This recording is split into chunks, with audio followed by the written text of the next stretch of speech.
Today is St. Patrick's Day, a time filled with parades, shamrocks, green clothing, and plenty of alcohol. But how did this centuries-old holiday evolve from a day to commemorate the patron saint of Ireland to the biggest beer-drinking holiday in the United States? One thing that may surprise you is that St. Patrick was not Irish. Born to wealthy 5th century British parents, Patrick was kidnapped by pirates at the age of 16 and taken as a slave to Ireland. 6 years later, Patrick escaped and returned to Britain, eventually becoming a Christian bishop. Another thing that might surprise you is that St. Patrick wasn't even a saint, as he was never canonized by the Pope, a process which didn't begin until a few centuries after his death. St. Patrick returned to Ireland after receiving a vision of the Irish calling him there. He would spend the rest of his life in Ireland, baptizing thousands of people. This expulsion of paganism has been mythologized by the tale of St. Patrick driving all the snakes from the island, something we now know is scientifically inaccurate, as Ireland's frigid temperatures make it impossible for snakes to ever migrate there in the first place.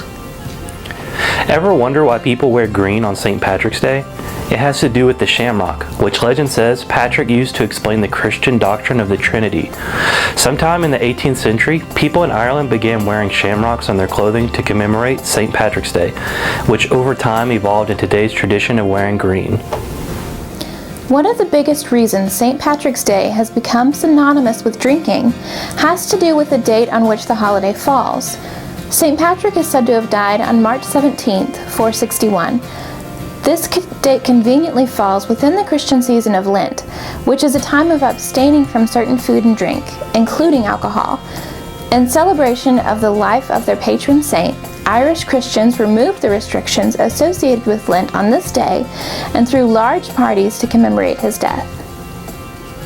The second reason beer and St. Patrick's Day are so closely tied has to do with the Irish immigration of the 1840s.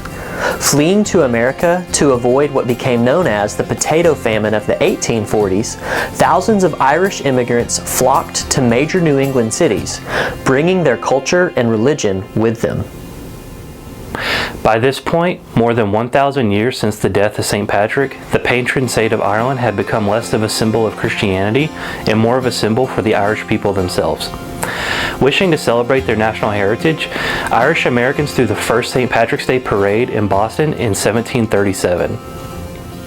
The break from Lent and the celebration of their national heritage makes St. Patrick's Day the top on-premise beer-drinking holiday in the United States. That means that more people drink beer in bars, as opposed to their homes, than any other day of the year. Unfortunately, this means that many teens partake in the festivities as well, which can have devastating results. Research shows that the human brain doesn't quit developing until a person's mid-20s, and alcohol consumption can stunt that growth. In fact, a person whose first sip of alcohol comes at age 15 is 6 times more likely to become alcohol dependent than someone who starts drinking at the legal age of 21. The prefrontal cortex controls a person's threat assessment and risk-taking and is the last part of the brain to develop, which is why teenagers often make dangerously risky decisions.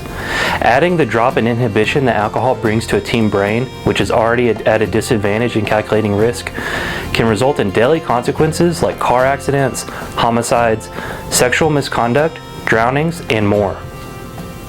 Want to learn more about the underage drinking prevention programs we offer? Check out don'tprovideetx.com.